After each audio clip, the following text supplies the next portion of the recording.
Assalamualaikum dear students, welcome to my YouTube channel. Hope you are enjoying good health. तो आज हमारा lecture number 4 है Saudi Aramco work permit receiver old exam पे। तो आइए lecture start करते हैं। तो फर्स्ट एमसीक्यूज हमारे पास है, which of the fall protection use when work at height. जब हम हाइट पे काम करते हैं अपनी प्रोटेक्शन के लिए या नीचे गिरने से बचने के लिए हम क्या चीज़ यूज़ करते हैं? तो इसका आंसर है सेफ्टी हार्नस। सेफ्टी हार्नस की डेफिनेशन है हमारे पास, the belt we use to avoid fall from height. जो हम बेल्ट यूज़ करते हैं हाइट से नीचे गिरने से बचने के लिए उसे हम सेफ्टी हार्नस कहते हैं। जिस तरह पिक्चर में ये एक सेफ्टी हार्नस आपको दिखाई दे रही होगी। तो इसका आंसर है सेफ्टी हार्नस, जो हम फॉल प्रोटेक्शन के लिए यूज़ करते हैं जब भी हम हाइट पे काम करते हैं। फिर हमारे पास है, what PPE required in noisy area. PPE stand for personal protection equipment. जो हम अपनी प्रोटेक्शन के लिए इक्विपमेंट यूज़ करते हैं, जिस तरह हेलमेट है, ग्लव्स हैं, सेफ्टी शूज़ हैं, या एयर प्लग्स हैं, या सेफ्टी गॉगल्स हैं, या सेफ्टी मास्क हैं। तो ये क्या है? PPE, personal protective equipment. तो नॉइसी एरिया जहाँ पे शोर ज़्यादा होता है वहाँ भी हम क्या चीज़ यूज़ करते हैं? Air plug. एयर प्लग हम यूज़ करेंगे ताकि नॉइस हमें कम से कम नुकसान पहुंचाए, ताकि हम नॉइस के एक्सपोजर को कम कर सकें। फिर हमारे पास है, what you do when hearing emergency alarm in the plant. जब प्लांट पे इमरजेंसी जो अलार्म होता है अगर वो आप सुने तो आपने क्या एक्शन लेना है? तो सबसे पहले आपने करना है स्टॉप वर्क। जो भी आप काम कर रहे हैं, जो भी एक्टिविटी परफॉर्म कर रहे हैं, चाहे वेल्डिंग कर रहे हैं, कटिंग कर रहे हैं, ग्राइंडिंग कर रहे हैं, कन्फाइंड स्पेस में काम कर रहे हैं, हाइट पे काम कर रहे हैं, कोई ड्रिल मशीन चला रहे हैं, या कोई और डेंजरस इक्विपमेंट ऑपरेट कर रहे हैं, जो भी आप काम कर रहे हैं आपने वो काम स्टॉप कर देना है, स्टॉप वर्क।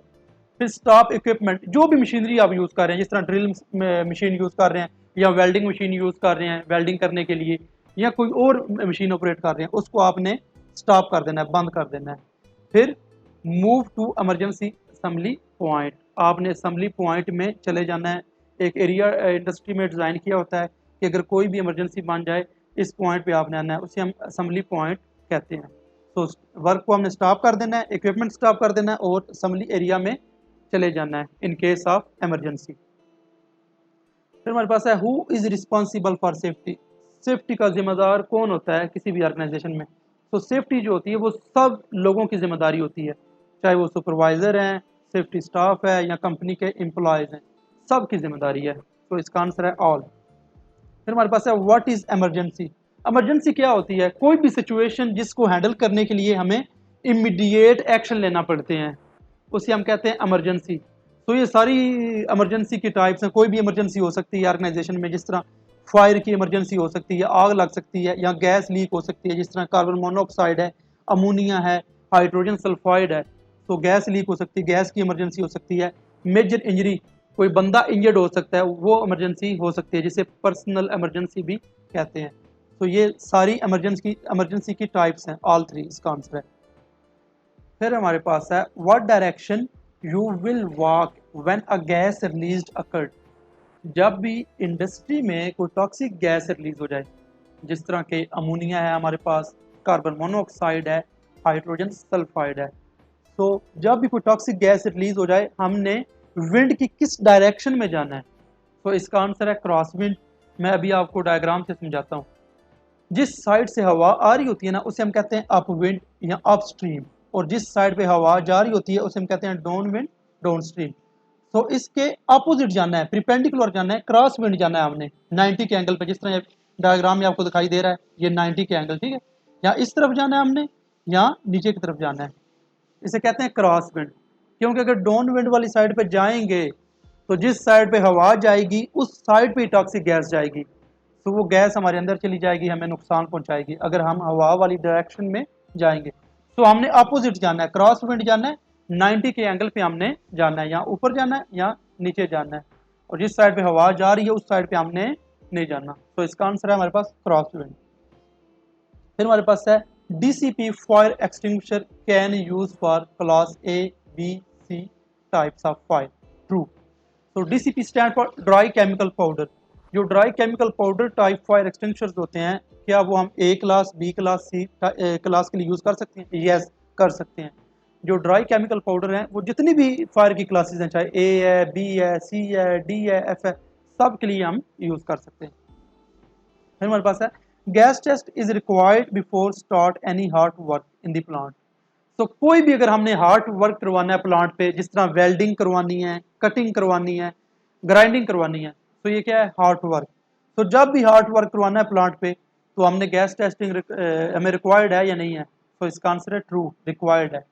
क्योंकि अगर हम गैस टेस्टिंग वहाँ पे नहीं करेंगे, अगर वहाँ पे हाइड्रोजन सल्फाइड हुई, कार्बन मोनोऑक्साइड हुई या कोई और गैस हुई, तो जब भी कोई इग्निशन सोर्स मिलेगा वहाँ पे हार्ड वर्क की वजह से, तो वहाँ पे एक्सप्लोजन हो जाएगा, धमाका हो जाएगा, वहाँ पे आग लग जाएगी। तो हमने गैस टेस्टिंग लाजमी परफॉर्म करनी है कि कोई यहाँ पे टॉक्सिक गैस तो नहीं है, कोई यहाँ पे कोई फ्लेमेबल गैस तो नहीं है यहाँ पे, वो हमने लाजमी डिटेक्ट करना है, वो हमें गैस टेस्टिंग के थ्रू पता चलेगा। फिर हमारे पास है a stand by man is required for confined space activity. Yes, जब भी हमने कन्फाइंड स्पेस के अंदर काम करवाना है तो हमें स्टैंड बाई मैन की जरूरत होती है। कन्फाइंड स्पेस किसे कहते हैं? Any enclose space which is not designed for long term human occupancy in which ventilation access egress may be difficult. कोई भी बंद जगह जो हमारे लिए डिजाइन है नहीं की गई, जहाँ पे वेंटिलेशन का मसला होता है, हवा के अंदर आने का और बाहर जाने का रास्ता तंग होता है, या हमारे अंदर आने का रास्ता और बाहर जाने का रास्ता तंग होता है, ऑक्सीजन की कमी होती है, उसे हम कहते हैं कन्फाइंड स्पेस। तो उस एरिया में काम करवाने के लिए हमें स्टैंड बाई मैन की लाजमी ज़रूरत होती है। तो इसका आंसर है ट्रू। फिर हमारे पास है if it has not been decided if an area is restricted who makes the final decision. कि कौन डिसाइड करता है सऊदी अरामको में कि एरिया रिस्ट्रिक्टेड है या नहीं है, मीन्स कि उस एरिया में जाने के लिए हमें परमिट की ज़रूरत है या नहीं है, कौन डिसाइड करता है? इसका आंसर है डिपार्टमेंट मैनेजर।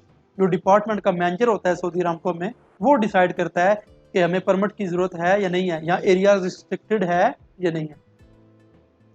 फिर हमारे पास है when can an issuer decide a work permit is not needed in restricted area. तो कब इशूअर डिसाइड करता है कि ये एरिया रिस्ट्रिक्टेड नहीं है, इसके लिए हमें परमिट की ज़रूरत नहीं है? इसका आंसर है when he decide the work is low risk. जब वो फैसला कर ले कि ये जो एक्टिविटी है इसमें रिस्क लेवल लो है, रिस्क जो मतलब जो हमें कोई चीज़ नुकसान पहुंचा रही है, उसके नुकसान पहुंचाने के चांसेस कम है, तो अगर उसमें नुकसान पहुंचाने के चांसेस लो हैं, कम हैं, तो वो एरिया रिस्ट्रिक्टेड नहीं होगा, वहाँ पे काम करने के लिए हमें परमिट की ज़रूरत नहीं है। फिर हमारे पास है an issuer has which responsible. Issuer कौन होता है और इसकी जिम्मेदारी क्या होती है? तो इसका आंसर है हमारे पास defines safety precaution and sign the work permit. जो हमारा परमिट होता है उसके ऊपर जितनी भी सेफ्टी प्रिकॉशंस होती हैं वो कौन डिफाइन करता है? इशूअर।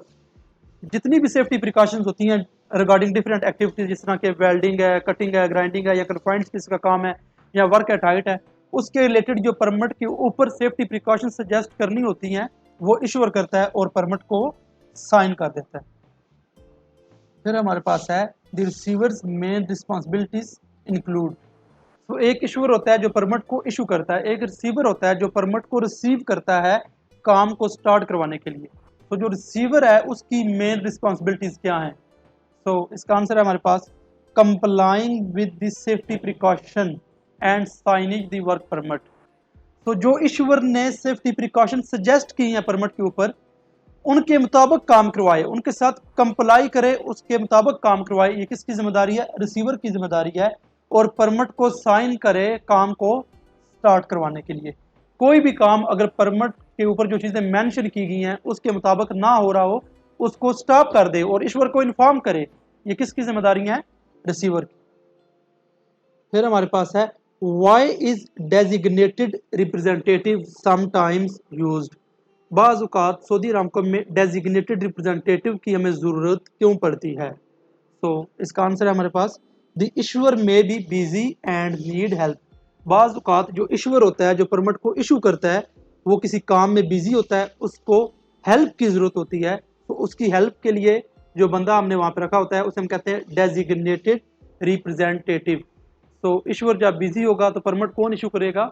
Designated representative.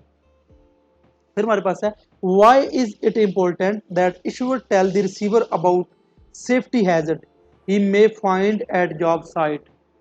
तो ये क्यों ज़रूरी है कि जो इशूअर है वो रिसीवर को साइट के हैजर्ड्स के बारे में बताए? तो इसका आंसर है the receiver may not have worked in the area before. हो सकता है इस किस्म के एरियाज में पहले रिसीवर ने काम ही ना किया हो, उसको पता ही ना हो कि इन एक्टिविटीज़ में कौन कौन से हैजर्ड होते हैं।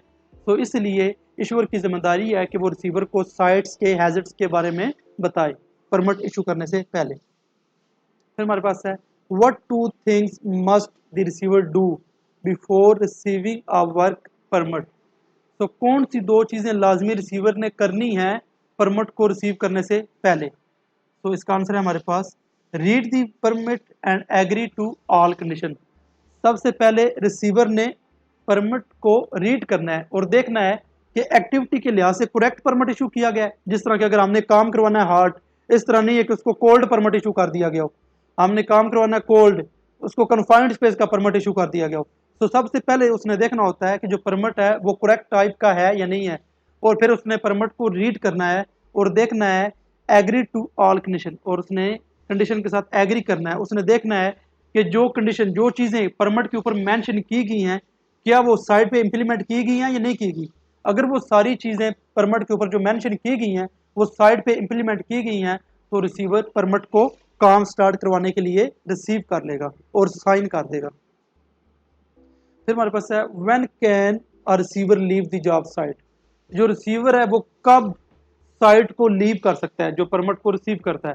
तो इसका आंसर है when the issuer has given permission. वो अपने इशूअर को इन्फॉर्म करेगा कि मैं साइट को लीव करना चाहता हूँ। अगर इशूअर ने परमिशन दे दी कि आप साइट को लीव कर सकते हैं, तो फिर ही रिसीवर साइट को लीव कर सकता है। तो इशूअर की परमिशन ज़रूरी है साइट को लीव करने के लिए।